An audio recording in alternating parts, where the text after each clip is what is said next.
calor na fazenda Santa Clara era algo físico, uma mão pesada e úmida que apertava a garganta de quem ousasse respirar. Era noite de 6 de janeiro, dia de Reis. Lá fora, a tempestade de verão, comum nessa época, havia derrubado a energia elétrica horas atrás.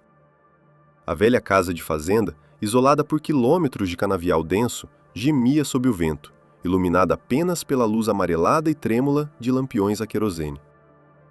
Elias, o patriarca, um homem de rosto curtido pelo sol e ceticismo, estava sentado em sua poltrona de couro, limpando um velho rifle de caça. Não por perigo real, mas por hábito. Ele detestava essa noite. Marta, precisa mesmo dessa velharia toda? Resmungou ele, olhando para a esposa. Dona Marta, pequena e nervosa, arrumava obsessivamente as figuras do presépio sobre a mesa de canto. Os 3 reis magos de gesso, Baltazar, Belchior e Gaspar, pareciam encarar a porta de entrada com seus olhos pintados de forma rústica. É tradição, Elias. O reisado traz bênção para a colheita e protege a casa. Não zombe do que você não entende. No andar de cima, a neta deles, a pequena Clara, de 7 anos, dormia um sono agitado pelo calor. Foi então que eles ouviram. Não era o som alegre de sanfonas e pandeiros que Elias lembrava da infância. O som que vinha da estrada de terra, cortando o barulho da chuva, era um tambor. Um surdo profundo, lento, espaçado.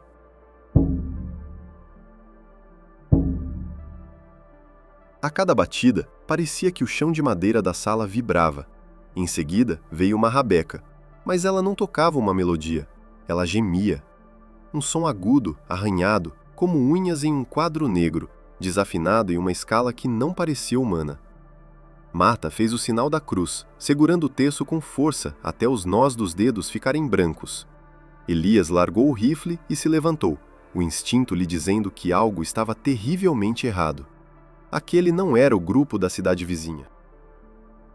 A batida na porta de carvalho maciço não foi um chamado, foi uma intimação.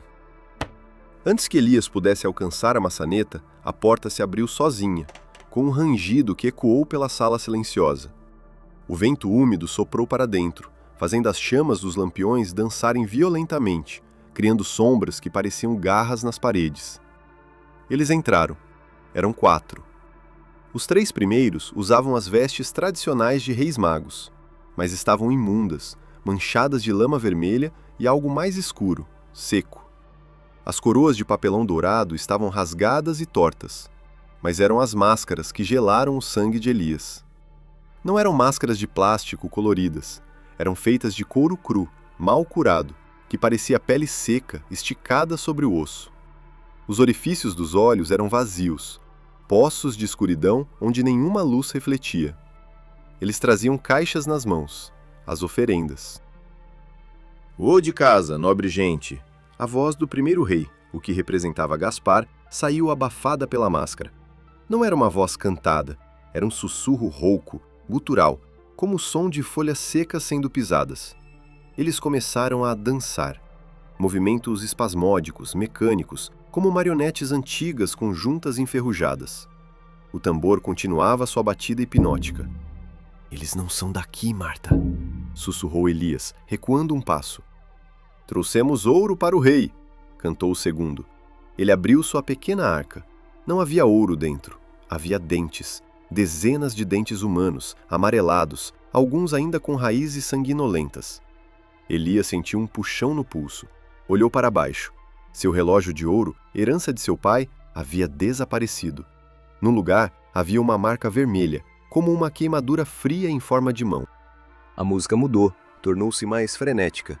O cheiro no ar mudou. O aroma de querosene foi substituído por um cheiro enjoativo e doce de flores apodrecidas e incenso barato queimando sobre carne. "Trouxemos incenso para o Deus!" O terceiro rei ergueu um turíbulo enferrujado. A fumaça que saía era espessa, oleosa, e fazia os olhos de Elias arderem.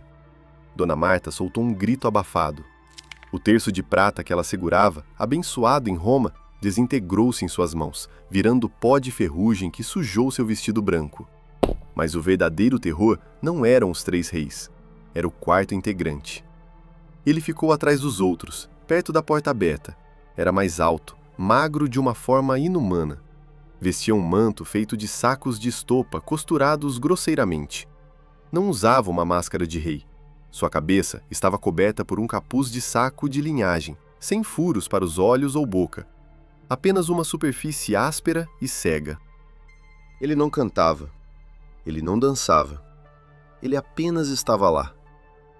E ele segurava uma caixa. Uma caixa de madeira preta, sem adornos, do tamanho de um caixão de bebê. "O que vocês querem?" Elias tentou gritar, mas sua voz saiu como um gemido. "Peguem o dinheiro, peguem o que quiserem e sumam!" Os 3 reis pararam de dançar abruptamente. O tambor cessou. A rabeca calou-se. O silêncio na sala era mais alto que a tempestade lá fora. Os 3 mascarados se viraram lentamente e apontaram para o quarto integrante. O ouro foi pago, o incenso foi aceito, a mirra é para o enterro, disseram os 3. Mas o quarto rei, ele cobra a vida que nunca foi dada. O homem do saco de estopa deu um passo à frente. O cheiro de terra molhada de cemitério invadiu a sala, sufocante. Ele não caminhava, ele deslizava. Ele passou por Elias, que tentou se mover, mas suas pernas pareciam chumbadas ao chão. O medo era uma toxina paralisante. O quarto rei ignorou Marta, que chorava silenciosamente no canto. Ele foi em direção à escada. "Não!" Elias finalmente conseguiu romper a paralisia. "Clara!" Elias correu, tropeçando nas próprias pernas, e se colocou entre a escada e a criatura de estopa. Ele agarrou o rifle que havia deixado na poltrona, apontando para o peito do intruso. "Nem mais um passo, seu desgraçado!" A criatura parou. Lentamente, muito lentamente, ela inclinou a cabeça encapuzada para o lado, como um cão curioso. Ela ergueu a caixa preta que carregava. Com dedos longos e cinzentos, que pareciam galhos secos saindo das mangas de estopa, ela abriu a tampa. A caixa estava vazia. Um negrume absoluto parecia morar dentro dela, um vácuo que sugava pouca luz dos lampiões. Elias entendeu. Não era uma oferta que eles traziam, era uma coleta. A menina... não. "Uma alma nova ou uma alma velha?" sussurraram os 3 reis atrás dele. Elias olhou para cima da escada, onde a pequena Clara dormia, inocente. Depois olhou para Marta. Ele baixou o rifle. "Leve a minha", disse Elias, sua voz estranhamente calma agora. "Eu sou a oferenda." A criatura de estopa permaneceu imóvel por um segundo eterno. Então, fechou a caixa preta com um estalo suave. Ela estendeu a mão cinzenta e tocou o peito de Elias, bem acima do coração. O frio foi indescritível. Não era apenas gelo, era a ausência de toda a vida. Elias não gritou. Ele sentiu algo sendo arrancado de dentro dele, uma âncora sendo puxada do fundo do mar. Seus olhos viraram para trás e ele caiu de joelhos.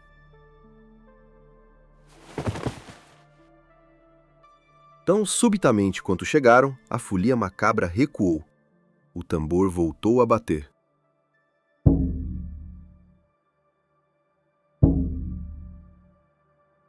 A porta bateu sozinha. Marta correu para o marido caído. "Elias! Elias, meu Deus!" Elias estava vivo, mas quando Marta olhou dentro de seus olhos, ela gritou. Não havia nada lá. Seus olhos eram como os buracos das máscaras de couro, vazios, poços sem fundo. Ele se levantou mecanicamente, caminhou até a janela e ficou lá, parado, olhando para a escuridão da tempestade e para o canavial. Se você está arrepiado com essa história e quer mais contos de terror reais toda semana, aproveita agora, clica no botão inscrever-se, ativa o sininho e deixa o like.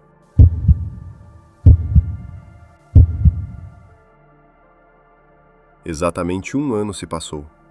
Durante 365 dias, Elias foi apenas uma carcaça que respirava. Ele não sentia o gosto da comida, não sentia o calor do sol e ele não piscava. Na noite de 6 de janeiro do ano seguinte, o calor voltou. A tempestade rugia ao longe, mas, sobre a fazenda, o ar estava parado, sem vida. Marta trancou todas as portas. Pregou tábuas nas janelas. À meia-noite, o som começou. Desta vez não vinha da estrada, vinha de dentro da sala. Marta desceu as escadas, trêmula. No centro da sala, Elias estava de pé. Ele começou a tossir. Uma tosse seca que trazia para fora não sangue, mas palha de milho e fios de estopa. Marta assistiu enquanto o rosto de seu marido se desfazia. As feições foram sendo cobertas por uma fibra grossa e amarronzada que brotava de seus poros. Em questão de minutos, a cabeça dele não era mais humana. Era um saco de linhagem costurado por dentro. A porta da frente se escancarou. Os outros 3 reis estavam lá. O novo 4º rei caminhou até o presépio. Ele pegou a figura do menino Jesus e a transformou em pó. No lugar, ele deixou uma única moeda de ouro, enegrecida e gelada. Ele se virou para Marta. A dívida está paga, ecoou pelas paredes, até que a coroa precise de um novo dono. A folia de reis virou as costas e começou a marchar para longe. Marta não respondeu. Ela olhava para a neta e sentia um vazio abismal. Mas conforme o sol de 7 de janeiro começava a rasgar o horizonte, o silêncio da manhã foi quebrado. Não era o tambor, era um grito. Marta! Clara! Marta congelou. Ela correu até a janela. Lá embaixo, saindo da borda do canavial denso, surgiu uma figura.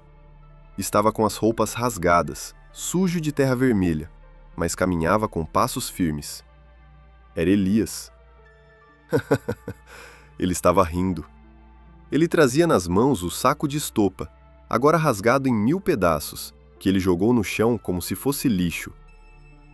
Elias? Marta sussurrou. Ele subiu os degraus de 2 em 2. Eles tentaram, Marta. Eles me levaram para aquele lugar frio, mas a cada batida daquele tambor maldito, eu pensava no seu rosto, minha pequena. A vontade de voltar para vocês era um fogo tão quente que nem toda a mirra do mundo conseguiu me esfriar. Elias olhou para a moeda negra sobre a mesa. Ele a arremessou longe, no meio do mato. O ouro deles não vale nada aqui. Eles acharam que tinham um novo mestre, mas descobriram que o amor de um avô é uma lei que eles não podem quebrar. O sol agora brilhava plenamente. Elias pegou Clara no colo e caminhou até a porta. Vamos tomar café.